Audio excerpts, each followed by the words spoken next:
True Crime, Dave Icovetti, Club TV, Nightlife's own entertainment channel, Club TV. With us now. Hello, everybody. Welcome back to William Steele True Crime Channel podcast. For all my fans from A&E's Inmate to Roommate, I really appreciate your support. Want everybody to know we now have 11.1 million views on TikTok just in the last 3 months. So I didn't know what TikTok was. A fan told me, "You're blowing up on TikTok." I said, "What the hell is TikTok? I've been locked up forever." So I checked it out. Now I'm part of TikTok, actually. But so I love you guys. My fans are awesome. Come out of prison miserable, depressed, and thinking nobody gives a crap about you. Now I feel a lot of love from the people who saw my show, and I'm very grateful. I'm grateful to have my fans joining me here at William Steele True Crime as I build this channel. As for all the questions about a season 2,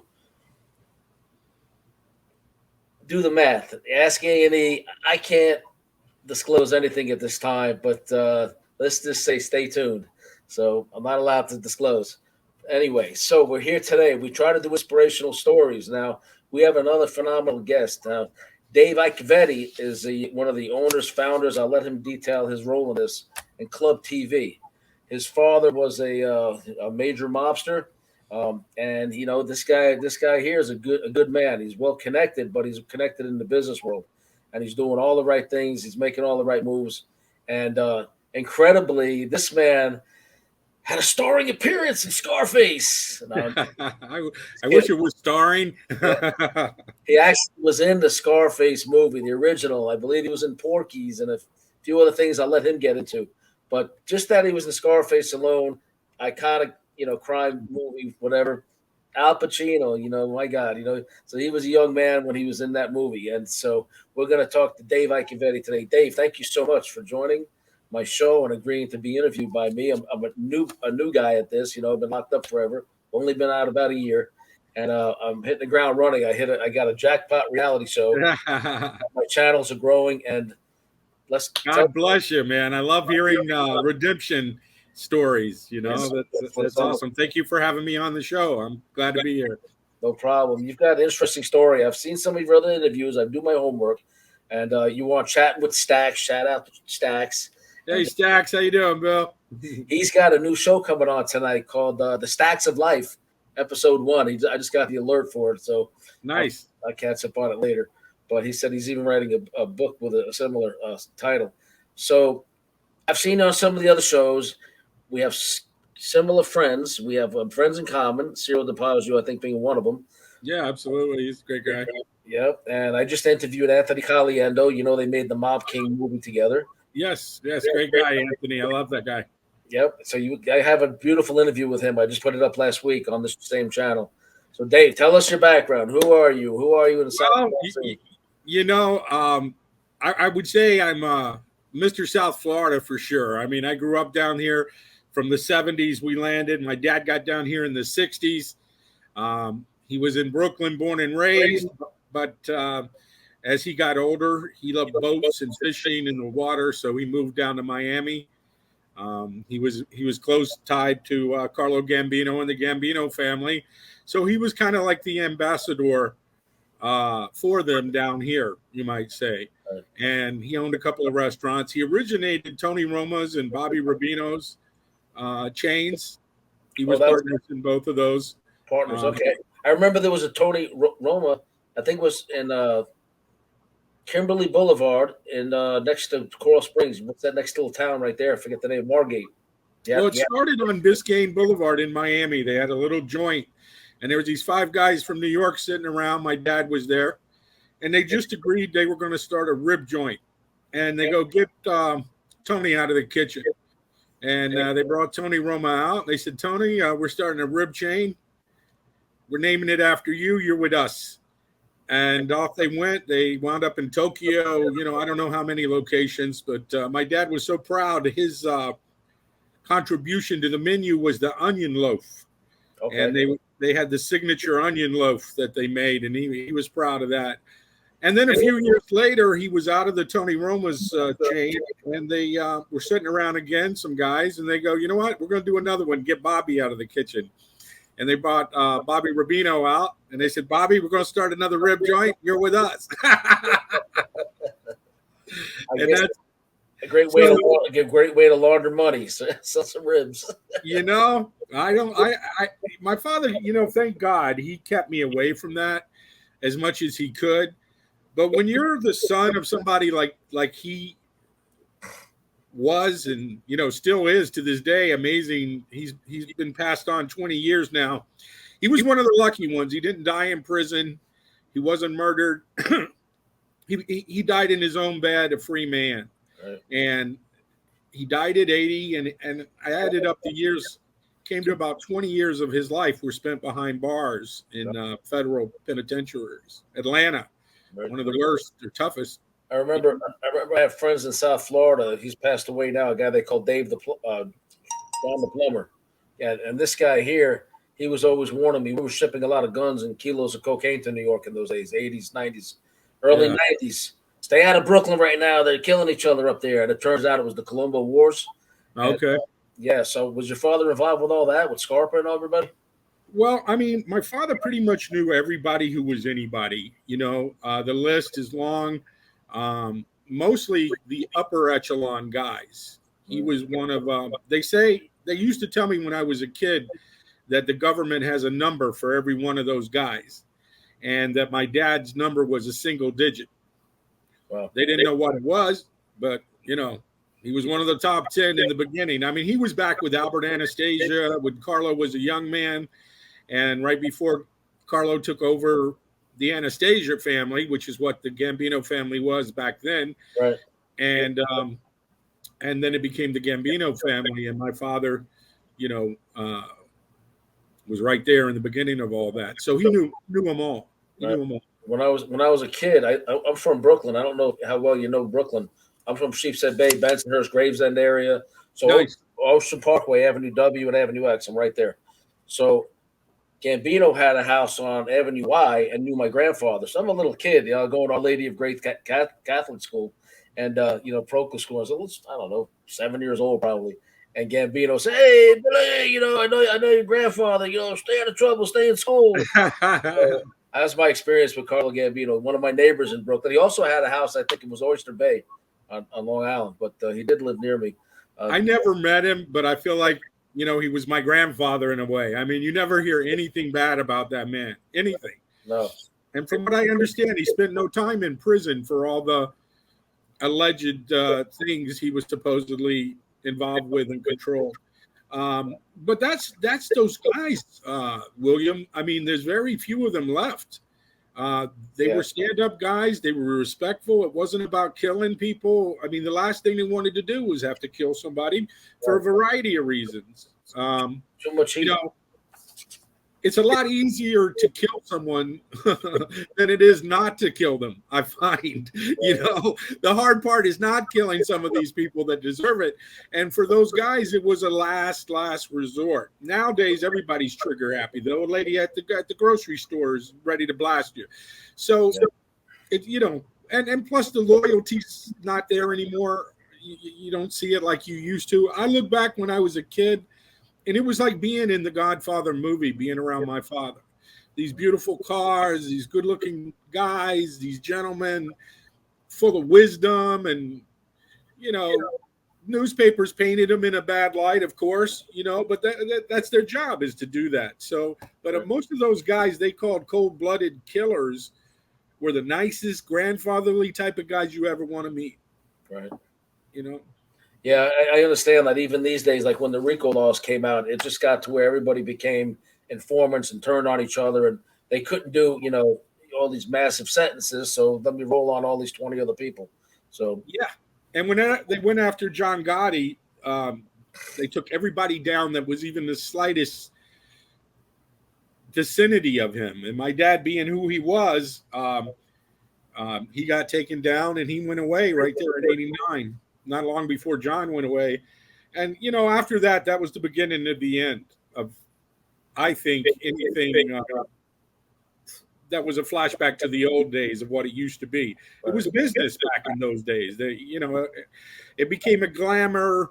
look at me, blah, blah, blah, everybody talking type of thing. And that's not what the original idea was, in my opinion. Right. My brother-in-law, he wasn't made, but he was very connected. And we were running a lot of guns and cocaine up to New York. He's passed away now. And he would always tell me, because I was, in the 80s and even a little bit now for the shows especially, I'll flash little jewelry and all that, keep it with the whole image of the jewel thief, right?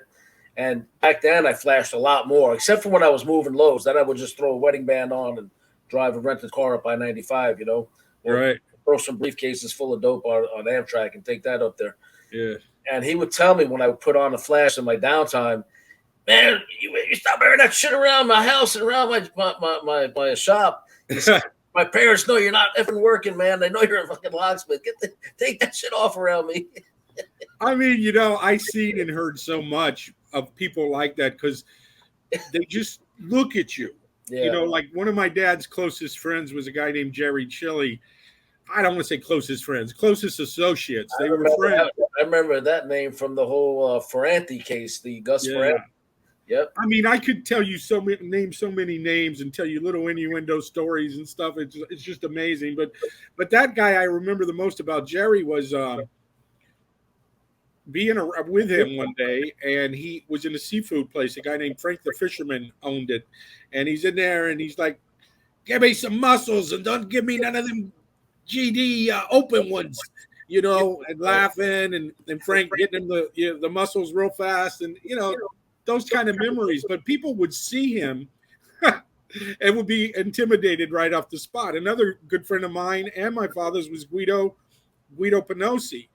And his claim to fame was supposedly he took a shot at Wayne Newton, or they tried to put muscle on him. Right. There was a big thing about him. But he was another guy that people would just take a look at him and they would automatically think, he's some kind of a bad person, Yeah, I remember the pictures of Jerry Chili around the time when Gus Ferranti, I think he was dating his daughter or something like that at the time, that he killed the DEA agent. He was acting in undercover capacity on a dope deal in Staten Island. And that was huge. That was a manhunt going on for this dude. Oh, yeah. I remember they ultimately caught him, or I think they killed him, but it found out that he was hiding like a few blocks from FBI headquarters in Manhattan. The beard on. You remember he had the beard and gained a lot of weight. And then they basically killed him and told the cops where they could find the body just to end it. But wow. Wow. Jerry Chili, is he still around? No, he passed away. He passed away. I actually have a movie that I wrote. It's totally fiction, but it's based on little stories from these guys that I picked up over my lifetime, being around them. And in it, Jerry Chili I have a character in there where he calls up this guy who owes him money. And supposedly this is true because I got it out of the Miami Herald is where the idea came from. And it was about Jerry. And he goes, "Listen, I'm inviting you over to my house for dinner tomorrow night. You got to come." And the guy's like, "Look, I don't have the money, Jerry. I can't come. I can't, but I'll get it to you as soon as I can." And Jerry's like, "Oh, no, it's not about the money. I just want to tell you what I'm making. I'm making chicken scallopini, and I take my meat cleaver and I skin it very slowly until it's down. And then I take the meat carefully off the bone." And the guy goes, "All right, Jerry, I'll bring you your money. I'll be there tomorrow night." Little subliminal messaging there. Yeah. So, I mean, luckily for me, they're all pretty much good memories. I did have a few bad things happen along the way, but that's just normal. But one good thing about my father is got arrested when you were a kid for some credit card scams or something. Yeah, I did the credit card thing, but that wasn't enough because I had this acting bug in me. I branched out and started impersonating an IRS agent. Right. And they put together a task force. And they brought in agents from the Secret Service, I think it was, Social Security, IRS, Miami-Dade. And I had collected a ton of money. I mean, but to me, I didn't know. I was 14, and I didn't know the reality of what I was doing. It started out as a joke, a prank. Let me see if I could do it and get away with it. And suddenly I had this drawer full of cash, and I was ordering doubloons from treasure ships that Mel Fisher had found off of the coast of Florida. I mean, I was going to hit Mel Fisher twice. I was going to hit the museum in Key West, and then another time we were going to try to get some of the stuff that was at the they were auctioning it off from the Etosha in Caesar Palace. I was living in Vegas, and nice. we were looking for ways to hit that because it was all on display, and I had some inside sources there, but I got arrested. So I give you an idea how long ago that was. The headline when I got arrested in Las Vegas was Tyson knocks out Holmes in the eighth. So, Wow. yeah, so 1988, I got arrested in Vegas and didn't Wow. go with that. But so what year were you arrested? What year were you in prison? You're in the I feds. was just December of 78. 78. Okay. Yeah, and then they wanted to put a link the best they could between me and my dad, but I never said he was my father, and he had just come home from Atlanta Federal Pen and had nothing to do with what I was doing. So, the last thing I was going to do was involve him any way possible. So, I wound up admitting I did it. I gave back most of the money that I had taken, and they never knew about the credit card thing until past couple of years ago. I talked about it in an interview. Right. But you lose track with reality in that world. I mean, you hit a lick, you make a score, you make in a couple of weeks at most what most people spend a year or two of their lives to bring down. Yeah. And then no one knows about it, if you're lucky. And I was lucky for a lot of things because I got away with a lot of things as a kid before I got caught. But the best thing that happened to me was being arrested and hearing that iron door close behind me. And I was subjected to a whole nother world of criminal elements than I had ever expected. Because with my father, I was always up, like I said, with the echelon of them, the bosses of the bosses, the Joe Paternos and so forth. And it was always the good times and, great meals and the best of everything. So when you go to jail, as you well know, there's none of those luxuries around. It don't matter who you know. They're not going to come a hard bunk and a bunch of smelly loudmouths. And what saved me is because they had me with all these guys that were being shipped up to prison. The 18-year-olds are just turning 18, 17-year-olds. And they called that the big boys unit at Youth Hall. It was on 27th Avenue, right in the middle of the hood. I remember one day I'm at the basketball court, and they had 12-foot long high fences. Right. But right across from those fences was 27th Avenue, and there was the hood.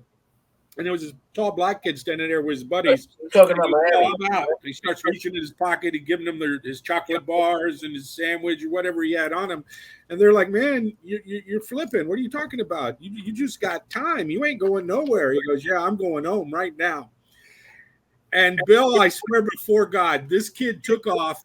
And with a leap, he hit the middle of that chain link fence with one foot and propelled his ass like some kind of Olympian right over that fence, hit the ground, and the last they saw him was dust as he headed toward 27th Avenue. Wow. And the two guards that were standing right there when he did it were like looking at each other, but they weren't about to try to go after him. Wow. So that was a different world of crime to me. Days before, like razor ribbon and all that stuff, Yeah. Barbed wire back then, probably. Yeah, it was barbed wire. You went right over it. Yeah. Right now, if you touch that crap, you get shredded, cut like razor blades.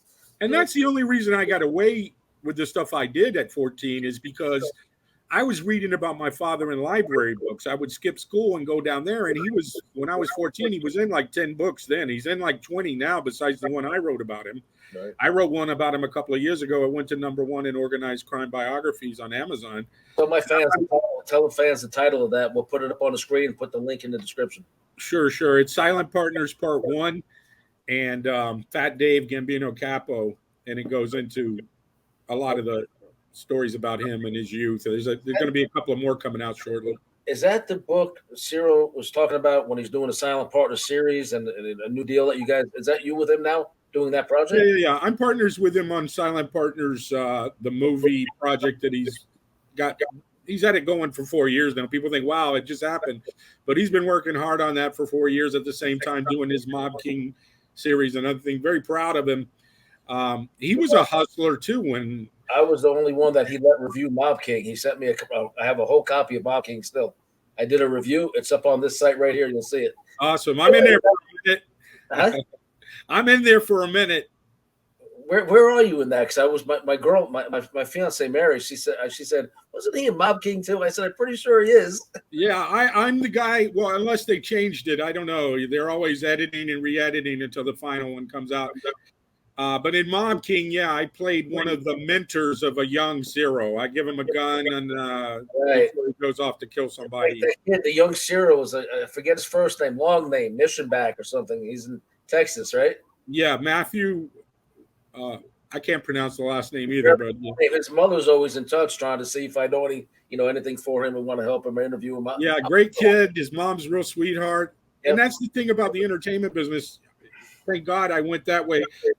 After I got in trouble, I went straight into the entertainment business. I got the shot on Porky's, Body Heat, Absence of Malice. I got to meet Paul Newman, Sally Field.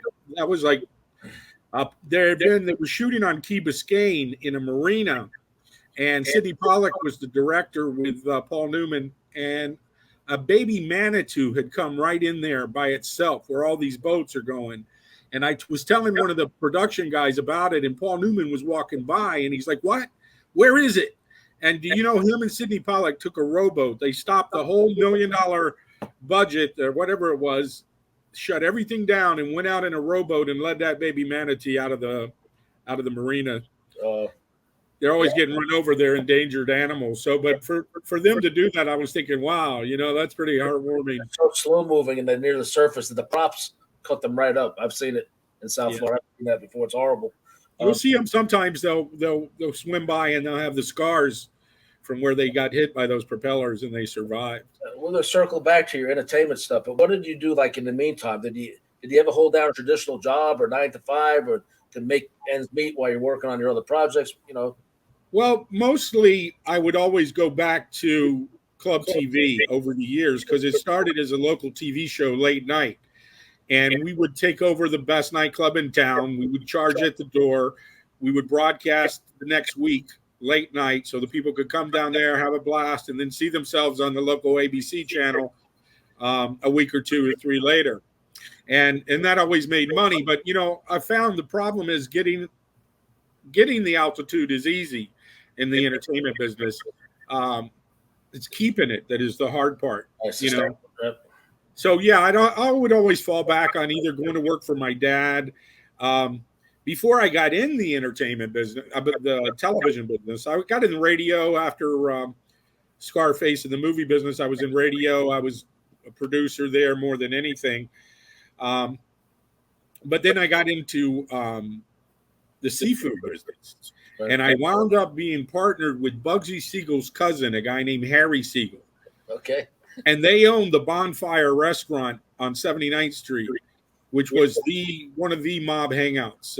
And when Meyer Lansky died, he left that property to Harry. So because I had an angle on lobsters, I was getting Maine lobsters out of Canada and saving 25% on the exchange rate. Right. So I made 25% of everything I sold before I made a profit even. Whatever profit, that was extra. Right. And he was opening a New Hampshire-style lobster house at that old Bonfire location. But I didn't know who he was. I didn't know who Harry Siegel was. I knew who Bugsy Siegel was. I knew who Meyer Lansky was.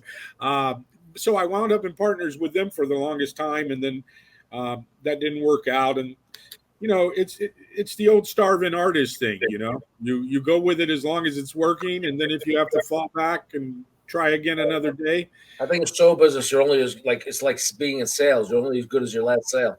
Yeah. What's funny is I stumbled into being going viral on YouTube back in 2007. I was one of the first ones.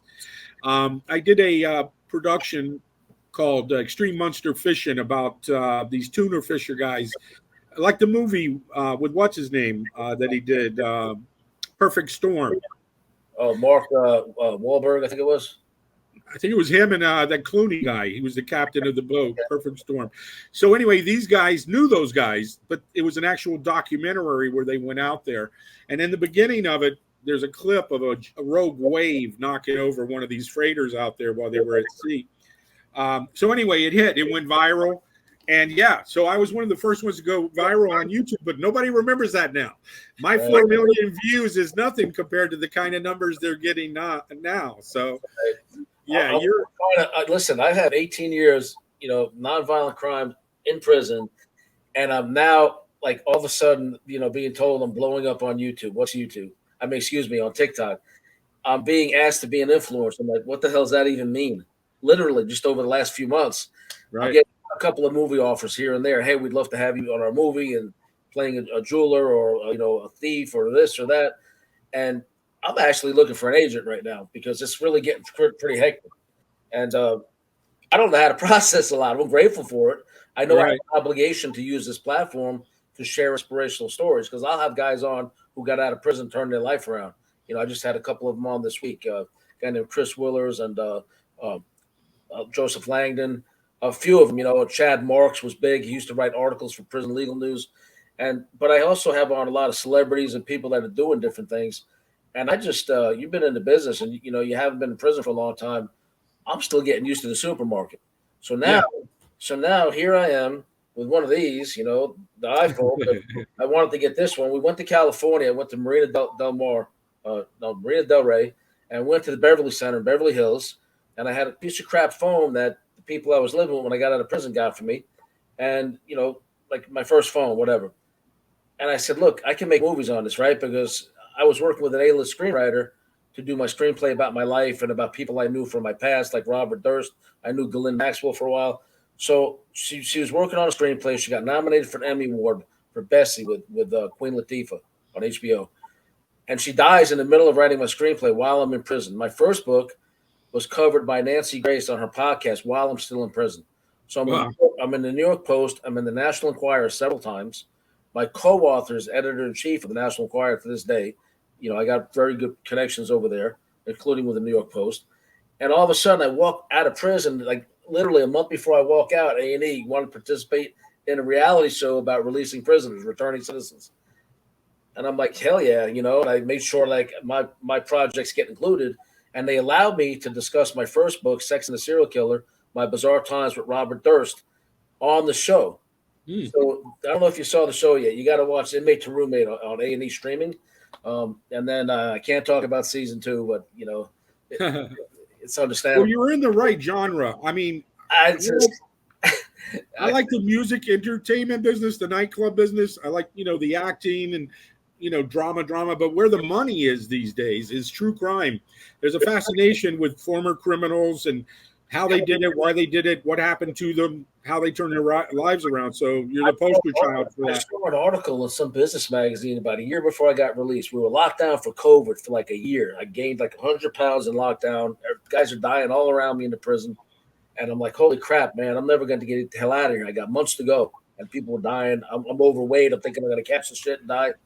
And, I thank, by the grace of God, I believe I made it out intact, But, I read something in a business article where Netflix was talking about the biggest genre. They're spending billions and billions in that year acquiring rights to true crime stories. The problem is when you get out and you start, you learn how to do the pitch, I guess the treatment and all that. And to present it to these big studios, they only listen to, these certain agents. You have to align yourself with certain type of agents that are allowed to present stuff. Now, yes, I have ins with A&E now, but, it's still tough to get anybody's attention. And my ace in the hole passed away. So now I'm like, I got all this notoriety and everybody wanting to tell my story, but it's hard to really tell who's full of crap. It will happen when it happens. Right. So I mean, I've got projects I've been working on for 30 years, and they're just now coming alive. So, I mean, Club TV, like I said, it was originally just a TV show. You talk about Netflix and TikTok. Well, now we're just in the phase 1, but eventually it will be a whole platform similar to TikTok. The difference is there'll be a broadcast stream going 24 hours a day, like it is right now. You're talking about Club TV. Club TV will be that? Yeah, well, it is that now.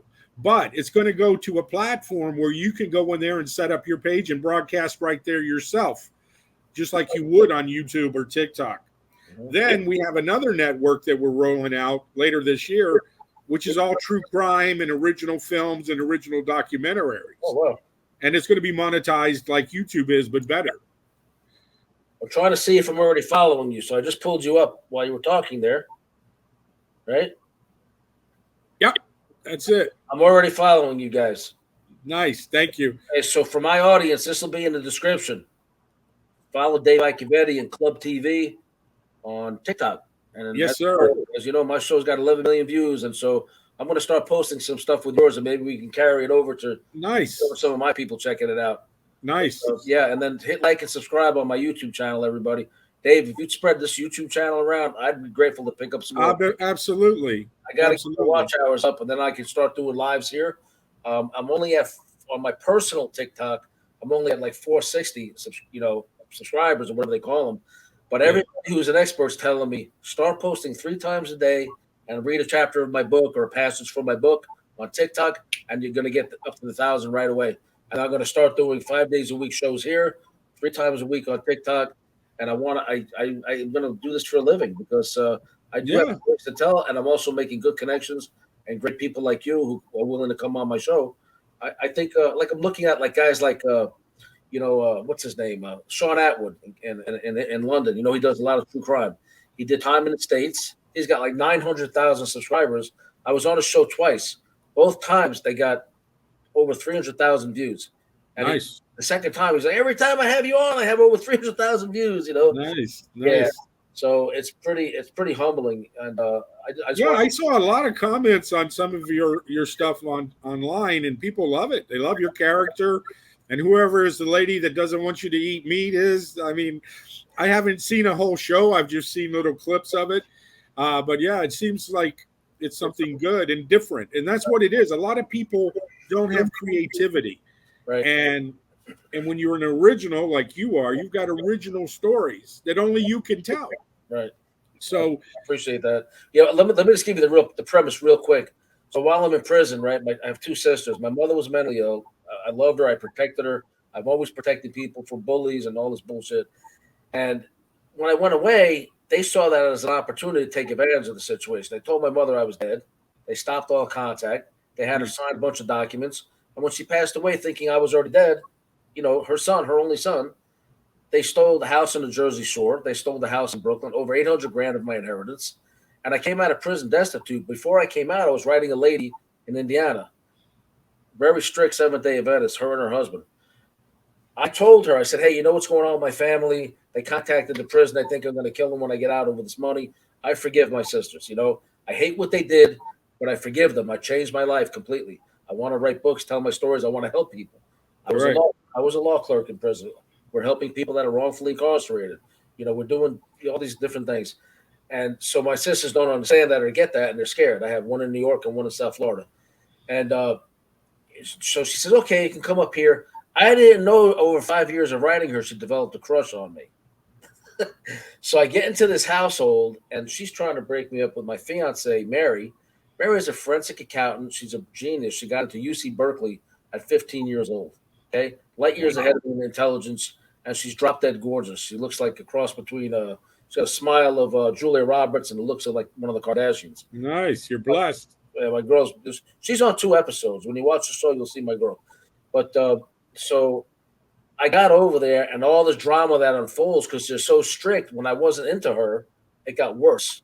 There's a list of rules. I got them over here somewhere. Anyway, yeah, they put a big placard of rules like no strip clubs, no porn, no R-rated movies, no ice, no this, no that. Sounds like hell.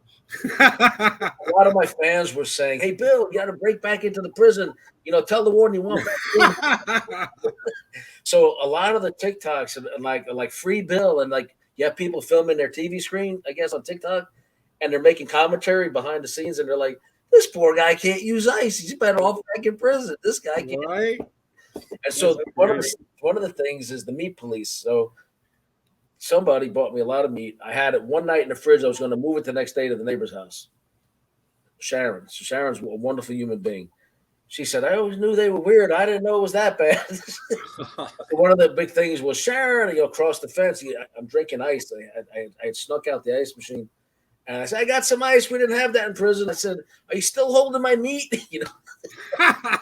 So there's a lot of that kind of, New York sarcasm and humor going on. And I'm in the Midwest where, like, these people are calling my humor and my sarcasm, which is harmless. It's not really attacking people. It's just harmless sarcasm. Like, I'm from Brooklyn. What am I going to do? Right. That's sinful. We don't appreciate your jokes around here. We Oh don't my like God.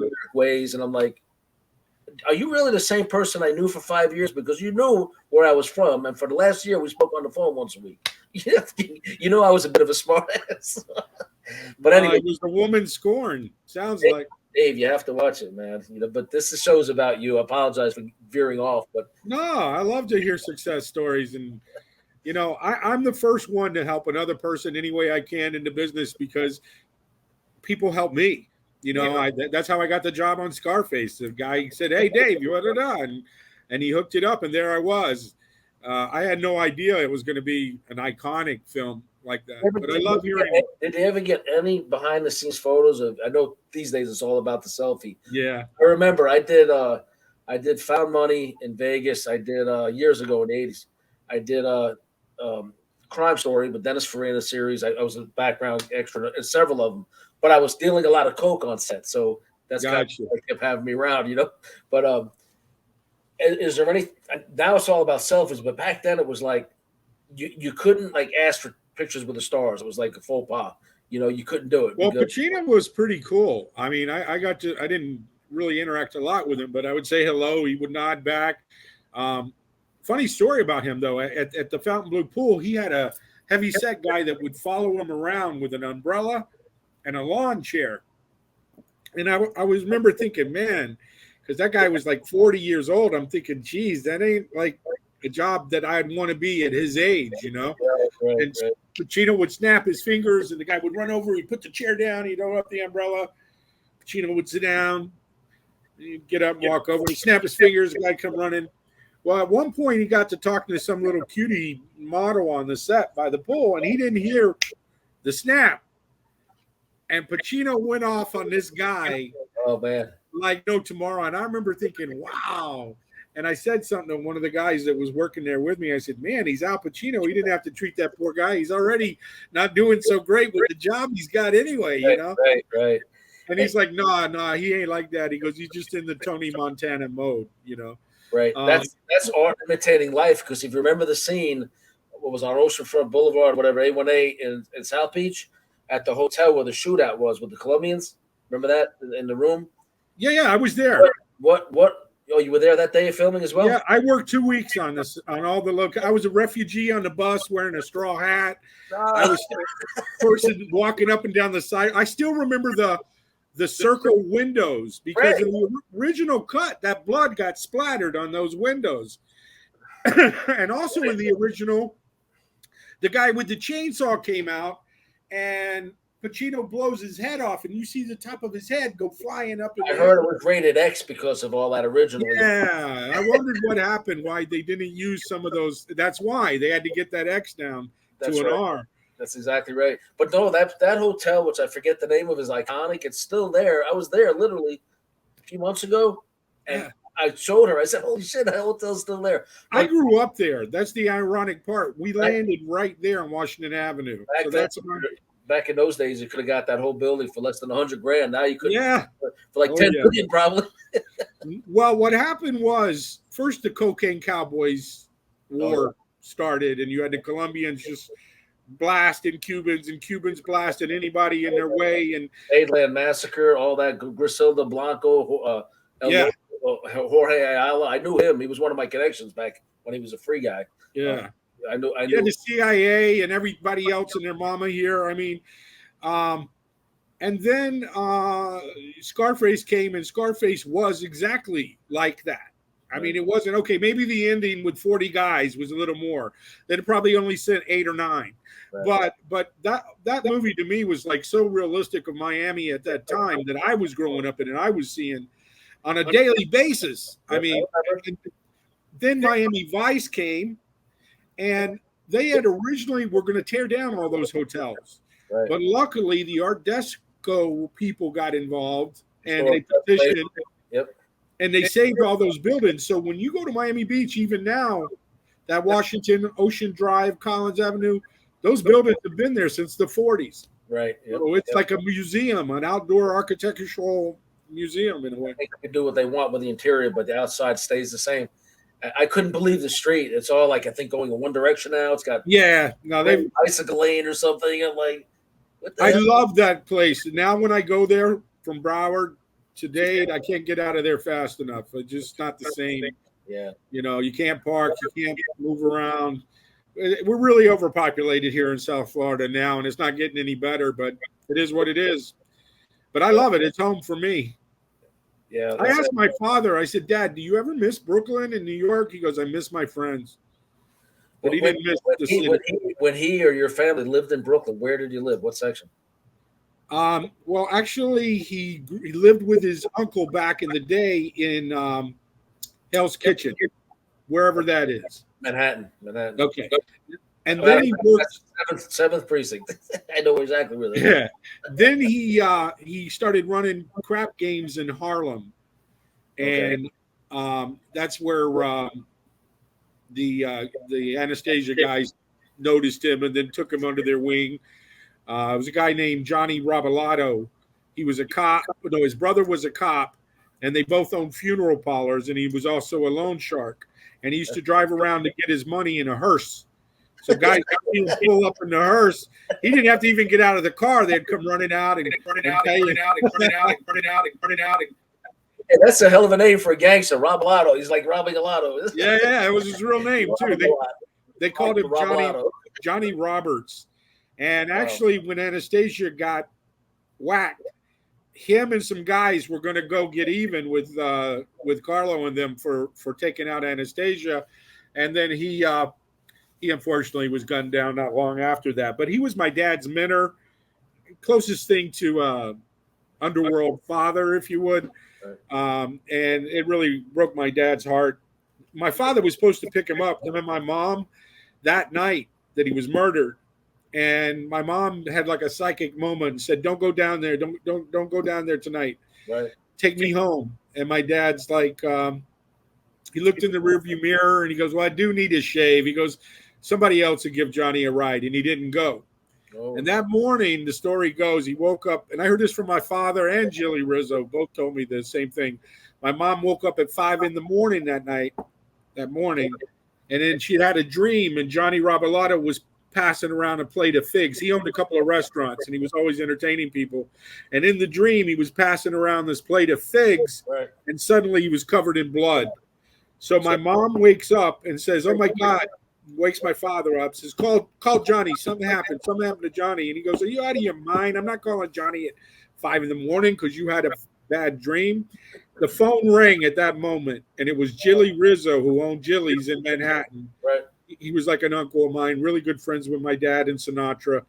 And Jilly goes, and Johnny Rabilato, and he goes, they killed Johnny, Dave. They just found him in Brooklyn and in a gutter full of bullets. And my father was like, "No, not our Johnny, not our Johnny." He couldn't believe it. And that was the first and the last time my mother ever saw my father cry. They walked the alleys in Manhattan for hours. And finally he got himself together and he realized, but he told my mother later, he goes, "It's good we didn't go down there that night to get Johnny, because if we had been there with him, they'd have killed us too.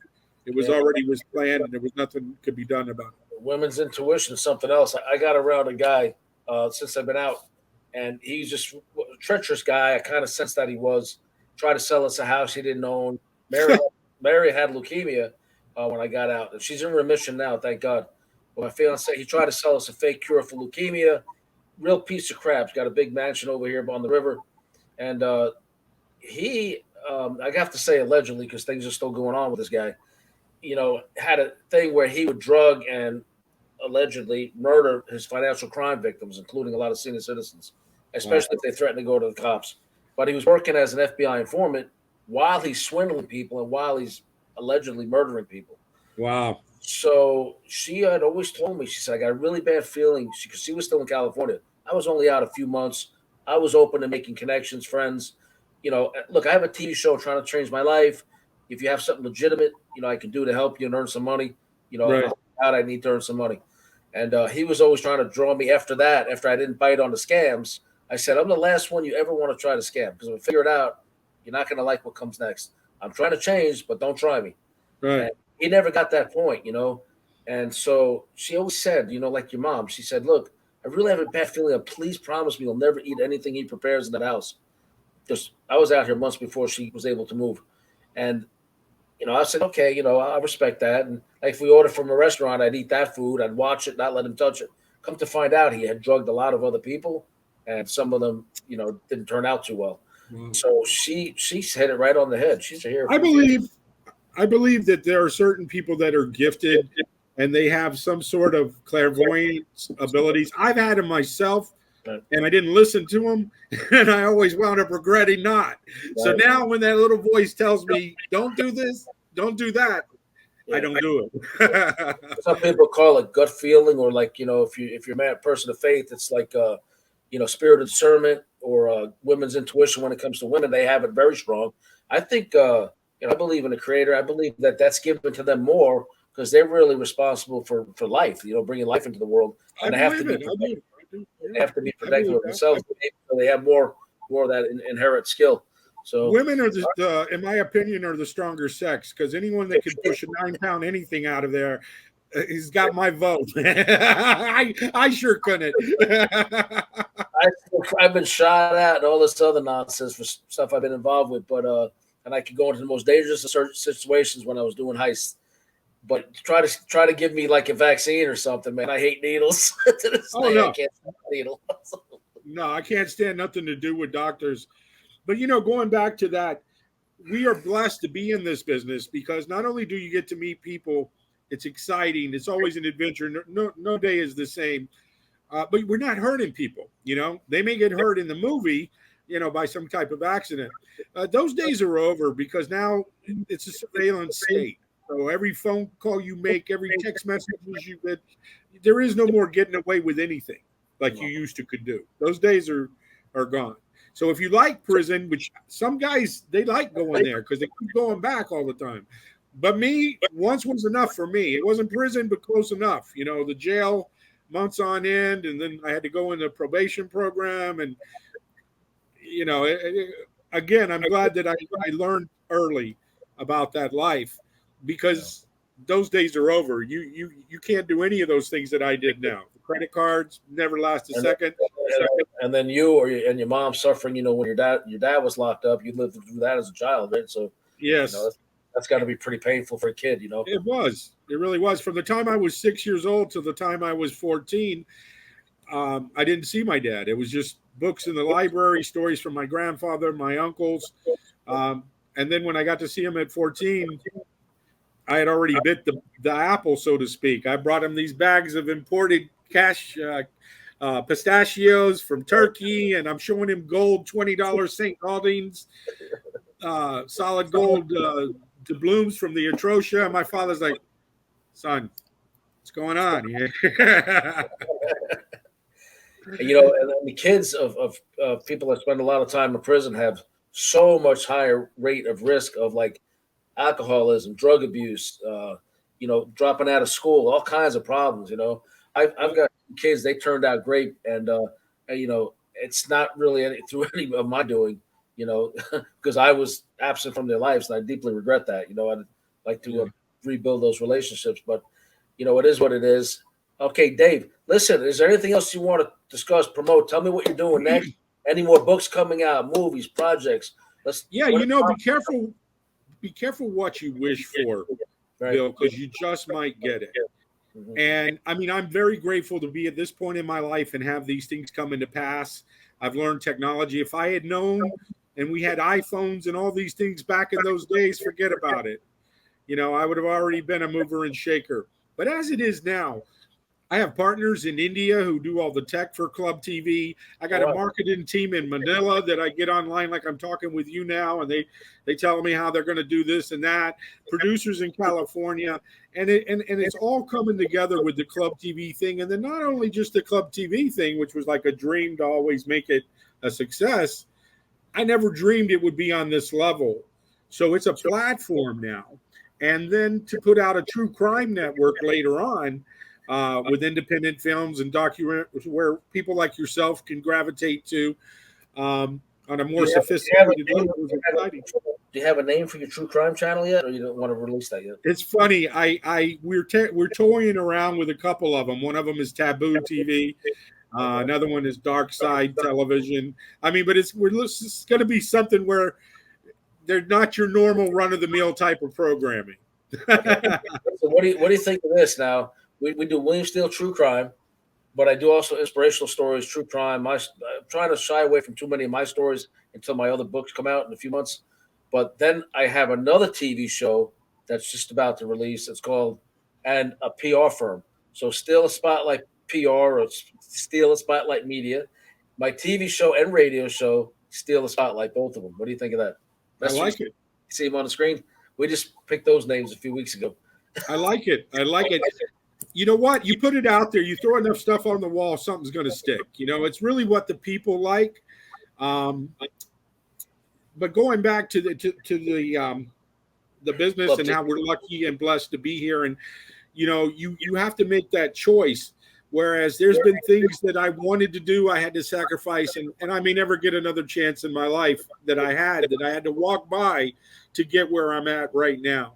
So be careful what you wish for, you may get it. So yes, there are books coming. I had to turn down a bunch of acting things that people wanted me to participate in this year because I'm on this computer day and night, just locking down this network and then the next network. So unfortunately, again, I'm having to pass on things. Books have gotten held up that should have been out already. I had a great opportunity to play a serial killer from the Miami Grand Prix. I would have loved to have played that guy Wilder.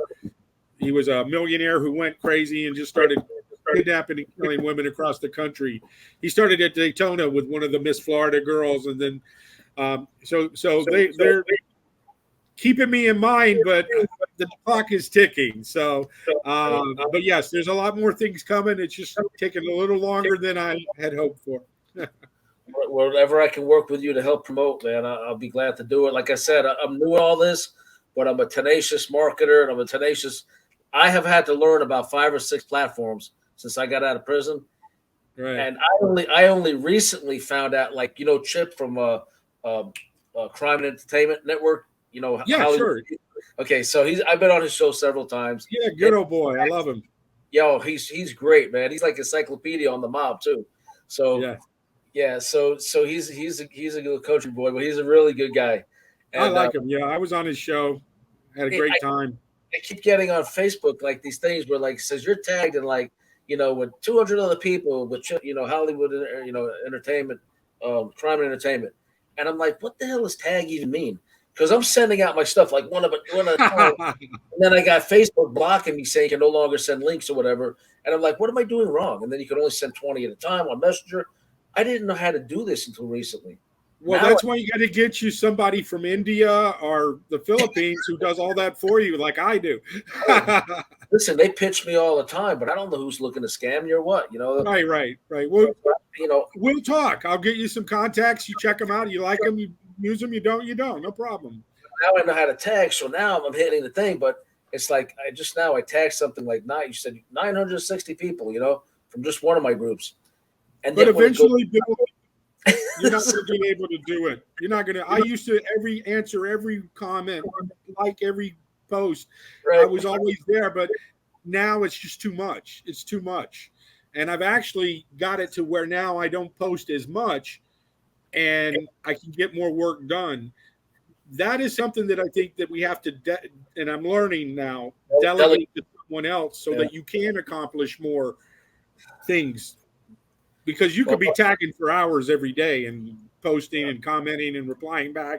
I mean, literally, you could get lost in that Pandora's box. We put up 2 interviews today, and I had to do it, you know, twice in one day, and then plus editing other videos today, and then get my TV shows ready to come out. That's great. Gotta love the hustle. I love it, but I'm so new at this. I'm really got to find ways to monetize it. You know, you're doing great, bro. I mean, you hit one right out of the park. I mean, you landed A&E out the gate. Nobody does that, so you're already making history. Shout out to A&E. I love you guys. Thank you for the opportunity. Sharp Entertainment. They've done like 90 Day Fiancé, all these other shows to do with prison. And my producer Joe Ruzer, nominated for an Emmy Award, And I love Joe. Thank you for letting me be myself, man. He was a great guy on scene, and he just let me be my goofy, sarcastic New Yorker self, and it You're worked. blessed, man. You're definitely blessed. You got an angel on your shoulder from somewhere. You did something right. Yeah. Change your heart, man. Change your heart. I don't want to hurt nobody anymore. I want to do the right thing and make up for my past and get, pay it forward. I had some good mentors in my life. Like I said, my co-author, Gary Greenberg, he lives in Boca. We stayed at his house. We visited Tom Madden. You know Tom from Transmedia, PR firm? I know the name. He used to be vice president of NBC in New York. Anyway, he's a friend of mine who introduced me to my fiance while I was in prison. So wow. We went down there, spent some time, and we're trying to find a place to live.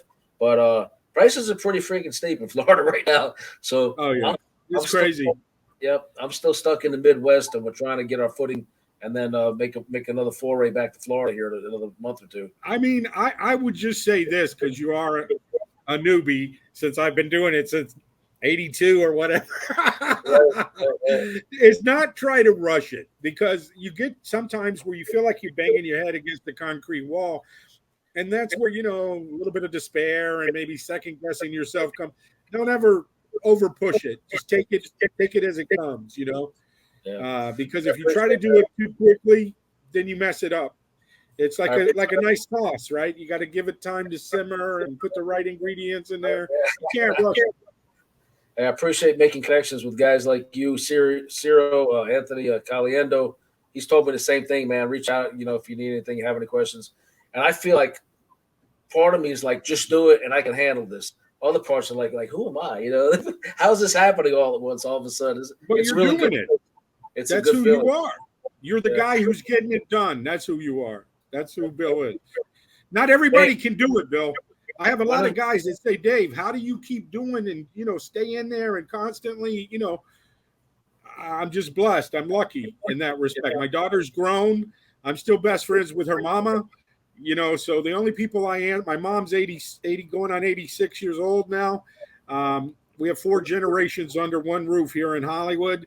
So I'm blessed in a lot of respect that I'm able to do it. So while we're still able and young enough to get her done, let's do it. I'm going to take it as far as I can. I got a question for you. One of the interviews, I think it was with Stax, there was a big yacht there. Now, you on the waterfront in Hollywood? Because I know there's some houses on the water. Not yet. No. Okay. I'm 5 minutes from the beach. What was that big yacht? It looked. I couldn't tell what it was. It was a white yacht. It was one of the photos he put up during your interview. Okay, that's a photo of my father on board with Nicky Scarfo and his crew. Was that the Casbah? It was Scarfo's boat. Nicky Scarfo from Philadelphia's boat. You remember and that's my dad standing in the middle with Nicky Scarfo behind him. Oh, all right, could have been my dad's boat. My dad had 3 boats. He had a cigarette sports fish, the Flying Fox. That was down in Hollandale, right on the water, on Diana Drive. That's probably the one you're talking about. Then he had a Bertram, and then he had a Hatteras. And he had all 3 of them docked right behind his apartment in Hollandale on Diana Drive. Was he still down there like late 80s, early 90s or no? Oh, yeah. He went away when they took down the Gambino family, when they really put a hard press in 89, 90. He was gone till 95. He came back home in 95. Right. And then he died in 98. So, okay. But he died a free man. He made it back. Thank God. And at that time, I was running the restaurant for him. I wasn't in the entertainment business at all, and I was miserable. A bad day. Which was that restaurant? It was called Krabby's Seafood Cafe. It used to be Roberto's, which was another iconic restaurant like the Bonfire for being a mob joint back in the day. And I started working for him when I was 16. And then when I got in the movie and TV business, he was so proud. He had a script he was shopping around for me. He was good friends with the guy, Frank, who did the A-Team out in L.A. Right. I can't remember his last name right now. It escapes me. He kept wanting to send me out there. And that's another reason I stayed as good as I could be out of trouble, is because I had a lot of promise. My father was going to send me to Vegas. Sinatra and Jilly wanted me to come out there. So if I got in trouble, all that was going to go out the window. So I tried to stay, as straight as I possibly could. You did good. As far as clubs, the whole club scene, if you remember 70s, 80s, let's see, Fort Lauderdale. You had, I think it was Studio 51. Was it Pete There Lenny? was Joseph's nightclub. Pete There was Lenny's.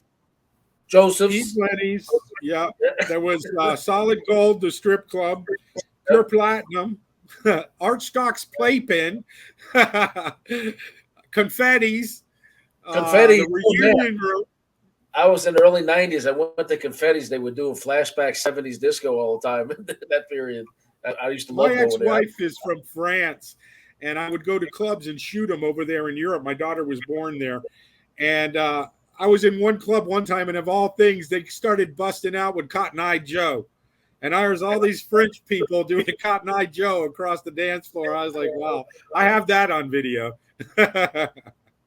All right, well, let's definitely stay in touch. You know, I appreciate your willingness to help me understand what the hell's going on around me right now. Any way I can help, anytime. You know where I'm at. We're Facebook It's a whole friends. new world for me, man. I'm still perplexed. Just driving at night or being able to turn the radio on the car and go cruising is awesome. Just feeling the rain on my skin. I'm still enjoying that, you know, because you don't feel rain in prison. They put you You're inside. Blessed.